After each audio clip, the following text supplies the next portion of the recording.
So here we are, not even a week later, on February 19th, stealing alcohol from the Norway Quick Stop. I am an American non-citizen national that's defined in the United States Code. And I do believe that underneath copyright, once my name is copyrighted through the Daily News, once I put that copyright on your paperwork, that's something called copyright impoundment. That means that under Erie Railroad versus Tompkins, the fictitious entity under due process of law does not apply to my sui juris living being. You know, I don't understand how I can tell you that I'm an American national and you can hold me in a county jail under bond. Especially today, when I was arrested on a larceny under $200, somebody changed case prefixes and the warrant got dropped to a misdemeanor. And now you're still going to illegally hold me in a county jail? All right, guys. Today we've got a sovereign citizen back at it again. It's only been a week since his last court hearing. He was released on bond. And what does he do? Goes out and steals liquor from a quick stop just days after getting out of jail. Now he's right back in front of the same judge, who looks completely fed up with his behavior. The way this judge handles him is honestly something to see. What do you guys think? He violated his bond within a week. Should he even be given bond again?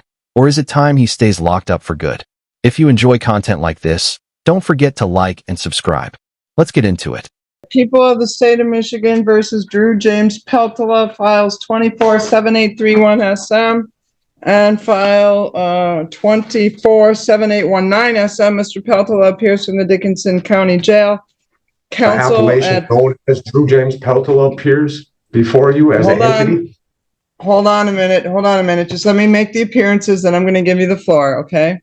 In regard to the matter, Nancy Schaub is here as both his counsel on the underlying file on 247819SM, as well as the first bond violation. She's here as CAFA counsel on bond violation number 2 in this file, as well as a new file of 7831SM. Kristen Cass is here on behalf of the prosecutor's office. Drew Peltola, I'm going to give you an opportunity now to say whatever you want to say. Go ahead. Ma'am, I was trying to get a ride to court this morning. This bond violation. Wait, sir. I don't want you to talk about the underlying charges. I wanted you to say whatever you wanted to say. I thought you started to say some sovereign citizen information that you wanted to make a record of. I am an American non-citizen national that's defined in the United States Code.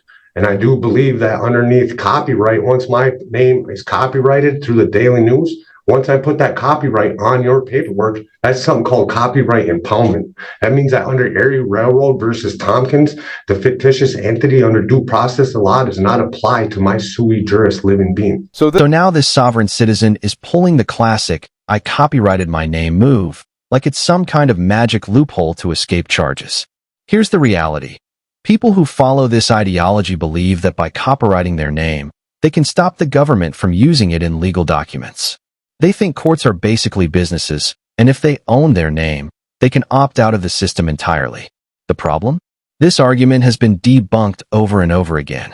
It has no legal standing whatsoever. It's like trying to deny gravity just because you don't believe in it. It simply doesn't work. At this point, it's hard to tell. Is he genuinely convinced this will save him? Or is he just hoping someone buys into it? All right. Is there anything else you'd like to state for the record concerning this issue then, Mr. Peltola? No, there's not, Your Honor. I would just like to be released again on a PR bond. You have expedition charges. I'm asking the courts to please release me on a PR bond again, and I'll continue to abide by court rules and stay off the drugs and try to maintain my court dates. All right. In regard to the matter, then, Mr. Peltola, I have an advice of rights and plea, and for the record, I will acknowledge your comments, that your objections in respect to the court's jurisdiction and whatnot are noted for the record. All right, concerning the matter, then, I have some concerns regarding Mr. Peltola. He seems to be on a spiral. This started with a disorderly drunk on February 4th in a public place. I saw him on February 5th. I set his bond terms.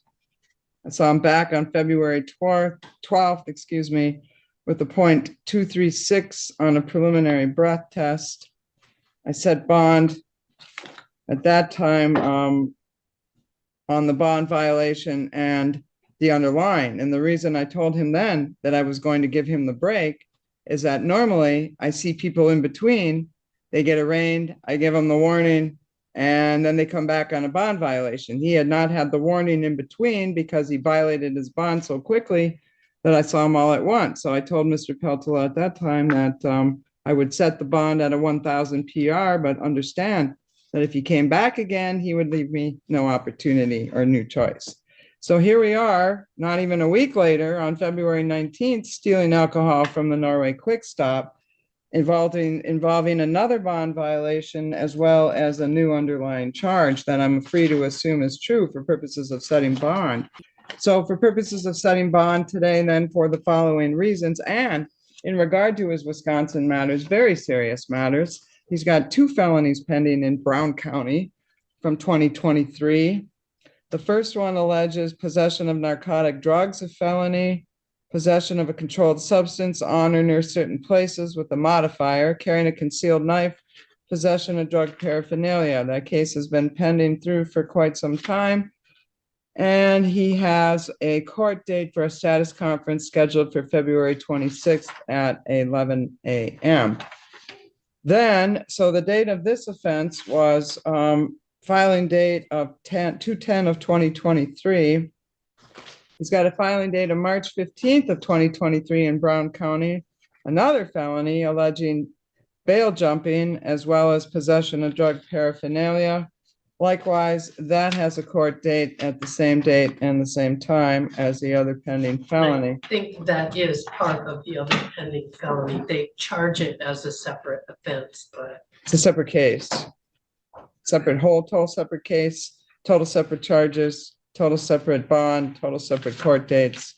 This is file 23 CF 448. The first one is 23 CF 240.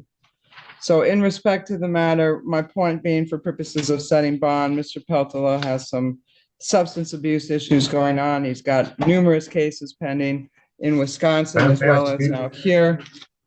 In regard to the matter, Mr. Peltola, I'm going to direct you to talk to your lawyer.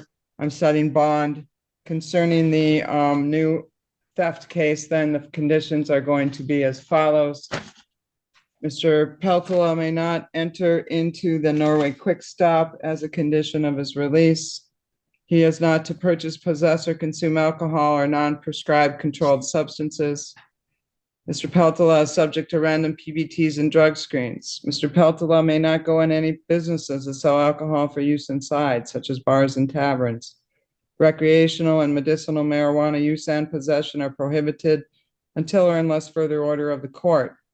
Conditioned on him signing that waiver of extradition, which I do have in the file, I will allow him to go back and forth to Wisconsin for purposes of court hearings and or meeting with his attorney. I've got to ask, why isn't this judge throwing the book at this guy? Seriously, he's shown zero respect for the law. He's out here committing crimes, violating bond, and then walking into court acting like the rules don't apply to him. That's not just careless, it's a pattern. People like this aren't just breaking laws, they're rejecting accountability altogether. And letting him walk free again feels like setting things up for him to do the same thing, or worse. Am I wrong here? Should the judge finally put their foot down and keep him in custody? Or is there something I miss? If in residency, he lives in Wisconsin. in residency, no, he lives in Vulcan, or he says Vulcan. Is that just your Bracket. mailing address? Yes, we can do it like that if you choose to. Well, where is your residency? My residency and my domicile is 1968 River Street. We can switch it with a mailing address to W43, the apartment 13 in Vulcan, Michigan. The address should be in there. It should be bracketed. Right, and that's apartment 13. You didn't put that on there though. Apartment 13? Yes, ma'am. And that's your mailing address though? Yes, but the problem is that building's not registered anywhere. I had to go to the post office and I had something mailed and they told me that my mail was being returned and because there's no actual mailboxes in the building. All right, so I got 2 issues I need to deal with here. One, do you live in Wisconsin? Do you have to go to Wisconsin for purposes of residency or just your court stuff? My mailing address, my residency, and my domicile are all registered at my mother's house. There was some unexplained events that I will not say out loud. I don't know where your mother's house is, Mr. Peltola. Nine Ma'am. address. River Street, Niagara, Wisconsin, 54151. My mailing address will be W45. That's the Norway or the Vulcan address. I can't remember that off the top of my head. All right. So in regard to bond, then condition on him signing a waiver of extradition, I'll allow him to go back and forth between Michigan and Wisconsin for residency, court appearances, meetings with his attorney. In regard to the matter, if you relocate for any reason, you must provide the court with an updated address and phone number within 7 days of any change.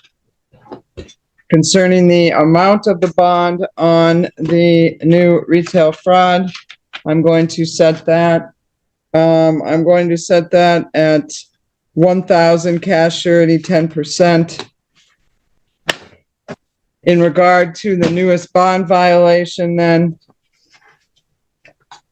I'm finding for both of them, actually, I'm going to make a record based on the factors the court is required to consider under MCR 6.106, considering the frequency, the charges, the dates that I have mentioned, as well as the ongoing Wisconsin matter. I am finding that to release him on a personal recognizance bond would not adequately ensure public safety. In regard to the bond violation, concerning the matter, then I am going to set the bond violation at 2,500 cash surety, 10%. So, Mr. Peltola, those bonds are set. If you get out, you make sure to get in touch with your lawyer. If you're in custody, she'll be in touch with you. You may. Yes. You know, I don't understand how I can tell you that I'm an American national and you can hold me in a county jail under bond. Especially today, when I was arrested on a larceny under $200, somebody changed case prefixes and the warrant got dropped to a misdemeanor. And now you're still going to illegally hold me in a county jail under bond? Oh, sure. Let's just drop all the charges. Because apparently this guy thinks being an American nationalist puts him above the entire legal system. Makes perfect sense, right? Meanwhile, he's claiming the court is illegally holding him, while he's actively out committing crimes like it's routine. How does that even add up? He talks about his rights nonstop, but completely ignores his responsibilities. It's hard to tell. Does he actually believe what he's saying, or is he just trying to play the system? All right, Mr. Peltola, I'm not going to argue with you. Your sovereign citizen has been noted for the record. In regard to the matter, you are under the order of the court. You're under the jurisdiction of the court. I decline to follow what your... Can I at least tell you that I was arrested on a larceny charge that was dropped through a case prefix, UN, all incoming evidence? Can I at least have you admit that in the court of law that you guys illegally kidnapped me again with a larceny through John Rod D. Clark, Norway Police Department? Can I just have you admit that once? No, Mr. Peltola, I don't even know what you're talking about. I will not admit that. Thank you to the jail. We are off the record on this matter. Honestly, the judge probably should have set his bond higher. Because let's be real, does anyone actually believe he won't be right back out causing trouble again? It feels like a repeat waiting to happen. Wanting him to stay in jail a bit longer doesn't seem unreasonable when he's already shown a complete lack of accountability. It's like handing a match to someone who's already started a fire. Why take that risk? At the end of the day, it's not just about what he's done. It's about the message it sends if he keeps getting released without consequences.